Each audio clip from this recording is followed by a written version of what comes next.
Somebody was asking me, Sadguru, how do snakes die? Where do they die? Because we don't see ever a dead snake unless it's killed by somebody. They're asking this question in a tropical country, and I think it's relevant in California also, where there are actually millions of snakes, but their quiet lives, they don't show themselves too often unless you step into their terrain somewhere, and they don't show themselves, they're just there. So where do they die? This is something very wonderful, particularly cobras. When they want to die, when they know they should die, they will withdraw, find one perch somewhere and go sit there, and they won't eat. For over 18 to 20 days, they will not eat anything and sit in the same place, and they'll die there. At one time, out of misplaced compassion, I have brought down these cobras because I knew where they would be sitting. I would pick them up, bring them and try to force feed them, but do what you want, they won't accept a little bit of food. If you leave them, again they go and sit in the same place and they will die there quietly. I'm saying a crawling creature has that much awareness, knows how long this body should be on and when it should go. Similarly, your life and every other life has this consciousness as to when it should exit this body, either because we broke the body in some way or because simply the necessary intensity in the body doesn't exist anymore to sustain life. When I say a life decides when to leave, it's not like you think about it and you decide, not that kind of decision. In its own way, not with thought. Many decisions about who you are is not decided by your thought, it's simply made, isn't it? Like that, a life decides when to leave. As long as it's here, we will do everything to preserve it and to hold it and keep it with us because we cherish and value that life. But once it leaves, we must respect that, because that life has chosen to leave. Now when I say life, I'm not talking about the person, I'm not talking about the personality, I'm not talking about variety of thoughts and emotions and activities that person was involved in. You as a person never want to leave because you want to be an endless psychological drama. But life wants to leave at a certain time. Whether you like it, you don't like it, life wants to leave because it doesn't want to be trapped in the physical form that you have gathered forever.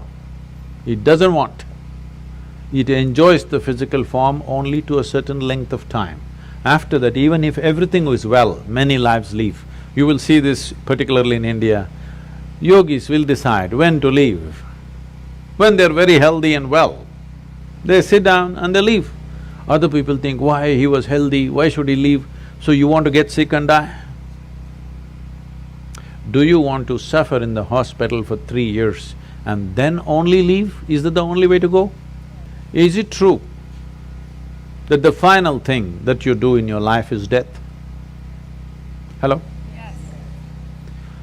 So the last thing that you do in your life, is it not very important that you do it gracefully? Yes. Huh? Yes. You're all from Los Angeles, you must do it in style, isn't it? At least gracefully. Is it also not important that other lives who are around us, when their time comes, we must facilitate that they must be able to leave gracefully, not make them a victim of medical industry that's going on around us? Hello? Yes, yes. Tell me, what purpose does it serve if you stretch a life which is about to exit now for another 3 months with all kinds of supports? 3 months you stretched it in pain and misery.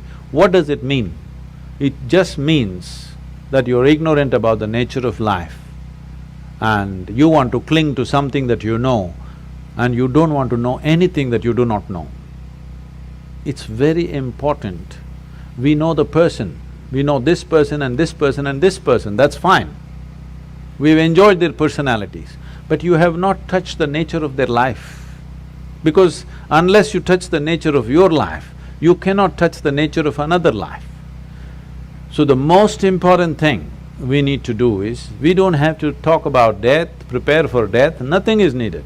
What we need to do is, beyond this body, which we have gathered, which you agreed with me that you accumulated this, beyond this mind, which is also an accumulation of impressions and information, beyond your accumulations, if you sit here right now and experience the life that you are, you will have absolutely no issue with any aspect of life, which includes death. Death is not another thing. Death is an ongoing thing. Right now, all of us are dying slowly. One day it'll be complete. You think it's going to suddenly happen one day? It is already on, isn't it? Hello? Yes, yes. Is it not on? It is on in every one of us. Should we not conduct this process? See, you can call this right now, I can say I'm living. Another way of saying it is, I'm dying. We want to stretch it as much as we can. But to know this experientially, not trying to figure this intellectually is most important, because intellectually if you figure, you will always be one against the other, because this is the nature of intellect, that intellect cannot perceive anything without creating two. So you have created life and death. There's no such thing as life and death. Life and death is one package, isn't it? Hello? Yes. It's one package. As we are living, as we are also dying right now. The question is how gracefully you do it. If you learn to do this moment absolutely gracefully, you will also conduct that moment absolutely gracefully.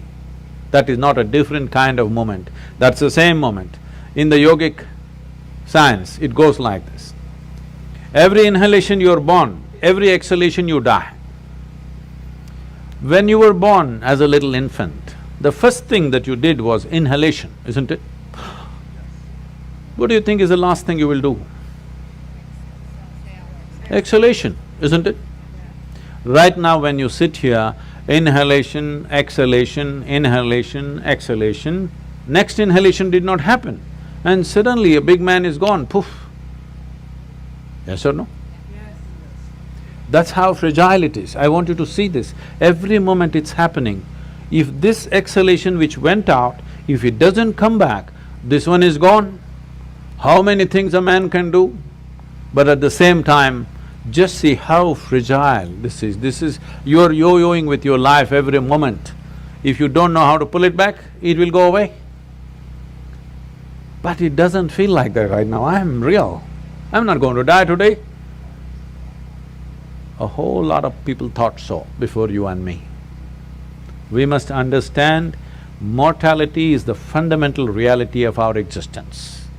If you do not come to terms with this one thing, believe me, you don't know any other aspect of life in reality. You know only the drama.